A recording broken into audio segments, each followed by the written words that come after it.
Hello friends, welcome to Gurukul classes. जैसा कि आपको पता है कि हम यहाँ पे प्रैक्टिस सेशन अपना लेके चल रहे हैं और हम यहाँ पे मार्केट में जो भी बुक्स अवेलेबल हैं उस सारी बुक्स के सारे मॉडल पेपर हम यहाँ पे वन बाय वन करके सॉल्व कर रहे हैं। और जानते रहिए कि ये हमारी सेकंड बुक चल रही है। तो चलिए यहाँ पे टाइम वेस्ट न करते हुए हम यहाँ पे अपने क्वेश्चन को डिस्कस करना शुरू करते हैं। फर्स्ट नंबर देखिए, क्वेश्चन क्या कह रहा है कि हड़प्पा सभ्यता के लोग किस धातु का सर्वाधिक प्रयोग करते थे। देखिए ऑप्शन में है लोहा, बी नंबर पे है कांस्य, सी नंबर पे है पीतल और डी में है चांदी। तो याद रखिएगा हड़प्पा सभ्यता के जो लोग थे वो कांस्य का सबसे ज्यादा प्रयोग करते थे। कांस्य देखिए कहाँ, ऑप्शन नंबर बी, तो बी नंबर को हम क्लिक कर देंगे। फिर देखिए सेकंड नंबर क्वेश्चन क्या कह रहा है कि पशुपति शिव की आकृति वाली मुहर कहाँ से मिली। देखिए ऑप्शन में है बनावली से, सी बी नंबर पे है चाहुंदड़ो से, सी नंबर पे है रंगपुर से और डी में है मोहनजोदड़ो से। तो जानते हैं पशुपति शिव जो थे, पशुपति शिव की आकृति वाली जो मोहर मिली थी वो मिली थी मोहनजोदड़ो से। मोहनजोदड़ो देखिएगा ऑप्शन नंबर डी, तो डी नंबर को हम क्लिक कर देंगे। फिर देखिएगा थर्ड नंबर क्वेश्चन क्या कह रहा है कि उत्तर वैदिक कालीन सर्वश्रेष्ठ देवता कौन था। तो जानते रहिएगा उत्तर वैदिक कालीन जो सर्वश्रेष्ठ देवता माने जाते थे वो थे प्रजापति। प्रजापति देखिए कहाँ, ऑप्शन नंबर सी, तो सी नंबर को हम क्लिक कर देंगे। फिर देखिए फोर्थ नंबर क्वेश्चन क्या कह रहा है कि जैन धर्म के प्रथम तीर्थकर थे, तो कौन थे। तो जानते रहिएगा जैन धर्म के जो प्रथम तीर्थकर थे वो थे ऋषभदेव। ऋषभदेव देखिए कहाँ है, ऑप्शन नंबर डी में, तो डी नंबर को हम क्लिक कर देंगे। फिर देखिएगा हमारा फिफ्थ नंबर देखिए क्वेश्चन कह रहा है कि इलाहाबाद विश्वविद्यालय की स्थापना कब हुई। अब देखिए ये बहुत इंपॉर्टेंट है क्योंकि आपको एडमिशन इसी में लेना है और इसकी स्थापना कब हुई कम से कम आपको इतना तो पता ही होना चाहिए। तो जानते रहिएगा इलाहाबाद की जो स्थापना हुई थी, जानते रहिएगा इलाहाबाद विश्वविद्यालय की, वो हुई थी 23 सितंबर 1887 को। तो 23 सितंबर 1887 देखें कहाँ आया है, देखिए 1887 आया है, देखिए ऑप्शन नंबर सी में, तो सी नंबर को हम क्लिक कर देंगे। और जानते रहिए इलाहाबाद विश्वविद्यालय की बात करें तो जानते रहिए ये भारत की, पूरे भारत की चौथी सबसे पुरानी यूनिवर्सिटी है, जानते रहिएगा। नेक्स्ट नंबर देखिए 11 नंबर पे आ जाएंगे। जो भी क्वेश्चन कट रहे हैं उसको हम बाद में डिस्कस करेंगे, पहले जितना दिख रहा है पहले उसको हम डिस्कस कर लें। देखिए 11 नंबर क्वेश्चन क्या कह रहा है कि किस संविधान संशोधन द्वारा आंतरिक अशांति के स्थान पर सैन्य विद्रोह का आधार रखा गया है। तो जानते रहिएगा वो संविधान संशोधन है 44वां। तो 44वां देखिए कहाँ, देखिए ऑप्शन नंबर सी में है, तो सी नंबर को हम क्लिक कर देंगे। जानते रहिएगा 44वें संविधान संशोधन के अंतर संविधान संशोधन द्वारा आंतरिक अशांति के स्थान पर सैन्य विद्रोह को रखा गया, तो इसलिए हमारा सी नंबर ऑप्शन सही हो जाएगा। 12 नंबर देखिए क्वेश्चन क्या कह रहा है कि भारत में 12वें वित्त आयोग के अध्यक्ष निम्न में कौन है। तो पहले ऑप्शन देख लेते हैं। देखिए ऑप्शन में है केसी पंत, बी नंबर पे है केसी नियोगी, सी नंबर पे है डॉक्टर सी रंगराजन और डी में है प्रोफेसर एम एस खुसरो। तो जानते रहिएगा भारत में जो 12वीं वित्त आयोग जो था उसका जो अध्यक्ष थे वो थे डॉक्टर सी रंगराजन। तो देखिए कहाँ है, देखिए ऑप्शन नंबर देखिए सी में है डॉक्टर सी रंगराजन, तो सी नंबर को हम क्लिक कर देंगे। फिर देखिए 13 नंबर क्वेश्चन क्या कर रहा है कि भारत में हरित क्रांति का प्रारंभ कब किया गया। तो जानते रहिएगा भारत में जो हरित क्रांति का जो प्रारंभ किया गया था वो हुआ था 1967 से 68 के बीच में। तो 1967 से 68 देखिए कहाँ है, देखिए ऑप्शन नंबर देखिए डी में है 1967 से 68, तो डी नंबर को हम क्लिक कर देंगे। 14 नंबर देखिए क्वेश्चन क्या कह रहा है कि भारत के किस राज्य में शिशु मृत्यु दर सबसे कम है। तो देखिए ऑप्शन में महाराष्ट्र, बी नंबर पे गुजरात, सी नंबर पे गोवा, डी में है केरल। तो जानते रहिएगा भारत का वो राज्य है केरल। जानते रहिएगा केरल राज्य में शिशु मृत्यु दर सबसे कम है। केरल देखिए कहाँ है, ऑप्शन नंबर डी में है, तो डी नंबर को हम क्लिक कर देंगे। लेकिन जानते रहिए अगर यही क्वेश्चन इस तरह होता कि भारत के किस राज्य में शिशु मृत्यु दर सबसे अधिक है, जब सबसे अधिक की बात आती है, जानते रहिएगा मध्य प्रदेश में शिशु मृत्यु दर सबसे अधिक है। जानते रहिएगा मध्य प्रदेश में सबसे अधिक है और केरल में सबसे कम है, जानते रहिएगा। नेक्स्ट नंबर देखिए वो सारे क्वेश्चन आ गए जो अभी तक कट रहे। देखिए क्वेश्चन क्या कर रहा है कि भारत में प्रथम पंचवर्षीय योजना का आरंभ कब से हुआ। तो जानते रहिएगा भारत में जो प्रथम जो पंचवर्षीय योजना का प्रारंभ हुआ था वो हुआ था 1951 ईस्वी में। 1951 देखिए कहाँ है, देखिए ऑप्शन नंबर ए नंबर को हम क्लिक कर देंगे। और जानते रहिएगा इस तरह भी क्वेश्चन हो सकता है कि भारत में प्रथम पंचवर्षीय योजना का शुरुआत या प्रारंभ किसके समय हुआ, मतलब कौन मंत्री या प्रधानमंत्री थे। जानते रहिएगा नेहरू के समय हुआ था। नेहरू के समय प्रथम पंचवर्षीय योजना का प्रारंभ हुआ था और कब हुआ था, 1951 ईस्वी में, जानते रहिएगा। नेक्स्ट देखिए क्वेश्चन हमारा क्या कह रहा है कि माई एक्सपेरिमेंट विद ट्रुथ के लेखक कौन है। तो जानते रहिएगा माई एक्सपेरिमेंट विद ट्रुथ, जिसका हिंदी में मतलब होता है सत्य के साथ मेरा प्रयोग, इस बुक्स को लिखा था महात्मा गांधी जी ने। महात्मा गांधी देखिए कहाँ है, देखिए ऑप्शन नंबर सी, तो सी नंबर को हम क्लिक कर देंगे। जानते रहिएगा माई एक्सपेरिमेंट विद ट्रुथ जो है वो महात्मा गांधी जी ने लिखा, ये इनकी ऑटोबायोग्राफी भी है, जानते रहिएगा। फिर देखिए नेक्स्ट नंबर क्वेश्चन क्या कह रहा है कि विश्व का सबसे बड़ा संविधान किस देश का है। तो जानते रहिएगा विश्व का जो सबसे बड़ा संविधान है वो है भारतवर्ष का। भारत देखिए कहाँ है, देखिए ऑप्शन नंबर सी, तो सी नंबर को हम क्लिक कर दें।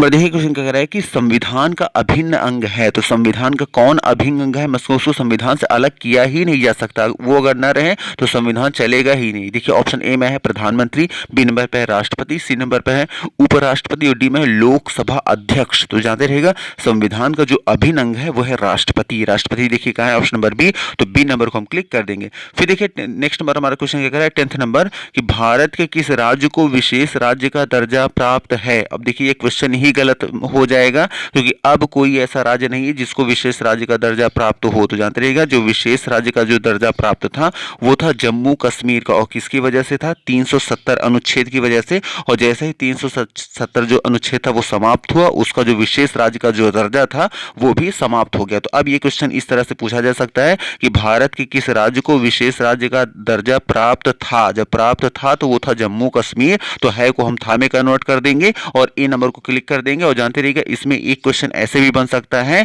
कि किस अनुच्छेद के अनुसार, किस अनुच्छेद की वजह से जम्मू कश्मीर को विशेष राज्य का दर्जा प्राप्त था। तो वो कौन सा अनुच्छेद था, वो था 370, ये भी याद रखिएगा। 15 नंबर देखिए कुछ क्वेश्चन क्या कर रहे हैं कि जनसंख्या की दृष्टि से भारत का विश्व में कौन सा स्थान है। तो जानते रहिएगा जनसंख्या की दृष्टि से पूरे विश्व में भारत का जो स्थान है वो है दूसरा। दूसरा देखिए कहाँ है, देखिए ऑप्शन नंबर बी में है, तो बी नंबर को हम क्लिक कर देंगे। और जानते रहिएगा अगर क्वेश्चन इस तरह आ जाए कि जनसंख्या की दृष्टि से नहीं बल्कि अगर आ जाए कि क्षेत्रफल की दृष्टि से, क्षेत्रफल की दृष्टि से भारत का विश्व में कौन सा स्थान है, तो जानते रहिएगा क्षेत्रफल की दृष्टि से भारत का विश्व में 7वां स्थान है। और जनसंख्या की दृष्टि से बात करें तो दूसरा, मतलब जनसंख्या की बात आएगी तो दूसरा स्थान है विश्व में, और क्षेत्रफल की आएगी बात तो 7वां स्थान है, जानते रहिएगा।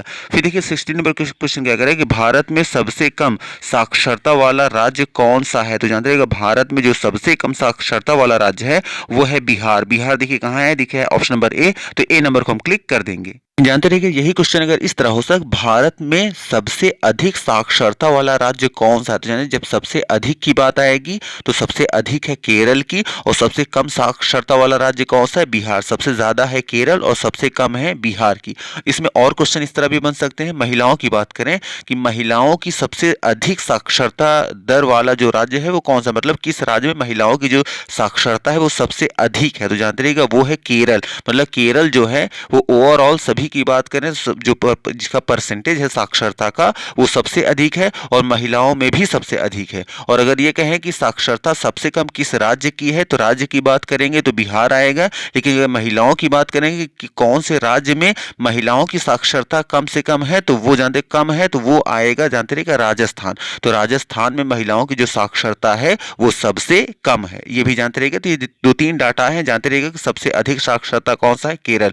महिलाओं में भी जो सबसे ज्यादा साक्षर पाई जाती है कहाँ पाई जाती है, केरल में। अगर कहें कि सबसे कम किस राज्य में साक्षरता है तो वह है बिहार। लेकिन कहेंगे महिलाओं में कि सबसे कम साक्षरता वाला राज्य कौन सा है तो वह है राजस्थान, ये भी याद रखिएगा। 17 नंबर देखिए क्वेश्चन क्या कह रहा है कि गन्ने की उत्पादन प्रति हेक्टेयर सर्वाधिक किस राज्य में होता है। तो जानते रहिएगा गन्ने के उत्पादक अगर बात करें और प्रति हेक्टेयर वर्ड याद रखिएगा कि गन्ने का उत्पादक जो है प्रति हेक्टेयर सर्वाधिक किस राज्य में होता है तो वो है तमिलनाडु। जानते रहिएगा पहले महाराष्ट्र था जो कि ऑप्शन नंबर ए में आया है, लेकिन फिलहाल अभी की बात करें तो तमिलनाडु है। तो आप तमिलनाडु याद रखिएगा कि गन्ने का उत्पादन में प्रति हेक्टेयर की बात करें, प्रति हेक्टेयर शब्द को याद रखिएगा, प्रति हेक्टेयर जो है वो तमिलनाडु है। लेकिन अगर क्वेश्चन होता कि गन्ने का उत्पादन सर्वाधिक किस राज्य में होता है तो जानते रहिएगा तब हमारा ऑप्शन होगा उत्तर प्रदेश। तो गन्ने का जो सर्वाधिक उत्पादन होता है वो होता है उत्तर प्रदेश राज्य में। लेकिन अगर कहेंगे प्रति हेक्टेयर के हिसाब से किस राज्य में होता है तो प्रति हेक्टेयर आ जाएगा, तब तमिलनाडु याद रखिएगा। 18 नंबर देखिए क्वेश्चन क्या कह रहा है कि भारत में अंतरिक्ष अनुसंधान संगठन की स्थापना कब हुई थी। तो जानते रहिएगा भारत में जो अंतरिक्ष अनुसंधान की जो स्थापना हुई थी वो हुई थी 15 अगस्त 1969 को। तो 1969 देखिए कहाँ है, देखिए है ऑप्शन नंबर डी में, तो डी नंबर को हम क्लिक कर देंगे। जानते रहिएगा भारत में जो अंतरिक्ष अनुसंधान संगठन की जो स्थापना हुई थी 15 अगस्त 1969 को। फिर देखिएगा 19 नंबर क्वेश्चन क्या कह रहा है, 19 नंबर इंडिया कप किस खेल से संबंधित है। तो जानते रहिएगा इंडिया कप जो है वो संबंधित है टेबल टेनिस से। टेबल टेनिस देखिए कहाँ आया है, ऑप्शन नंबर सी। तो सी नंबर को हम क्लिक कर देंगे। 20 नंबर देखिए क्वेश्चन कह रहे हैं सुनीता रानी किस खेल से संबंधित खिलाड़ी हैं। देखिए ऑप्शन में है बास्केटबॉल, बी नंबर पे है एथलेटिक्स, सी नंबर पे है तीरंदाजी और डी में है टेबल टेनिस। जानते हैं सुनीता रानी जो है वो संबंधित है एथलेटिक्स से। तो एथलेटिक्स देखिए कहाँ है, देखिए ऑप्शन नंबर बी में है, तो बी नंबर को क्लिक कर देंगे। फिर देखिए 21 नंबर क्वेश्चन क्या कह रहे हैं कि नेहरू ट्रॉफी निम्न में किस खेल से संबंधित है। तो जानते हैं कि जो नेहरू ट्रॉफी है वो संबंधित है हॉकी खेल से। हॉकी देखिए कहाँ है, ऑप्शन नंबर ए। तो ए नंबर को हम क्लिक कर देंगे। फिर देखिए 22 नंबर क्वेश्चन क्या कह रहा है कि इंडिया आफ्टर नेहरू पुस्तक लेखक निम्न में कौन है। तो जानते रहिएगा इंडिया आफ्टर नेहरू जो पुस्तक है उसके जो लेखक हैं जानते रहिएगा वो है कुलदीप नैयर। कुलदीप नैयर देखिए कहाँ है, देखिए ऑप्शन नंबर सी। तो सी नंबर को हम क्लिक कर देंगे। जानते रहिएगा इंडिया आफ्टर नेहरू नामक जो पुस्तक है उसके लेखक कौन है, कुलदीप नैयर। फिर देखिएगा 23 नंबर क्वेश्चन क्या कर रहा है कि संयुक्त राष्ट्र संघ की सुरक्षा परिषद में किसने कितने सदस्य होते हैं। तो जानते हैं कि संयुक्त राष्ट्र सुरक्षा परिषद में जो टोटल सदस्य होते हैं 5। देखिए कहाँ है, देखिए ऑप्शन नंबर सी। तो सी नंबर को हम क्लिक कर देंगे। वो 5 देश कौन कौन से हैं उसका नाम भी याद रखिए, क्योंकि जानते रहिएगा कई बार ऐसे भी क्वेश्चन बना के आ जाता है कि संयुक्त राष्ट्र संघ सुरक्षा परिषद का कौन देश सदस्य नहीं है। अब नहीं है में 3 सही रहते हैं, एक कोई मिसिंग कर देता है। अब टोटल 5 है ही, तो 5 में 3 दे देगा, दो में से कोई एक नहीं देगा। तो जानते रहिए कि उस कंडीशन में अगर आपको 5 का नाम याद है तो किसी भी तरह घुमा फिरा के क्वेश्चन आएगा, आप उसको इजिली सॉल्व कर लेंगे। तो जानते रहिए जो संयुक्त राष्ट्र संघ की जो सुरक्षा परिषद के जो 5 जो सदस्य देश हैं, पहला है अमेरिका, दूसरा है ब्रिटेन, तीसरा है फ्रांस, चौथा है रूस और 5वां है चीन। जानते रहिएगा यह जो संयुक्त राष्ट्र संघ सुरक्षा परिषद की स्थापना जो हुई थी वो दूसरे विश्व युद्ध के बाद 1945 ईस्वी में हुई थी। जानते रहिएगा तो आपको ये 5 नाम याद रखना है, अमेरिका, ब्रिटेन, फ्रांस, रूस और चीन, यही 5 टोटल देश हैं। 24 नंबर देखिए क्वेश्चन क्या कह रहा है कि मालदीव की राजधानी निम्न में से कौन सी है। तो जानते रहिएगा मालदीव की जो राजधानी है वो है माले देखिए कहाँ, ऑप्शन नंबर बी। तो बी नंबर को हम क्लिक कर देंगे।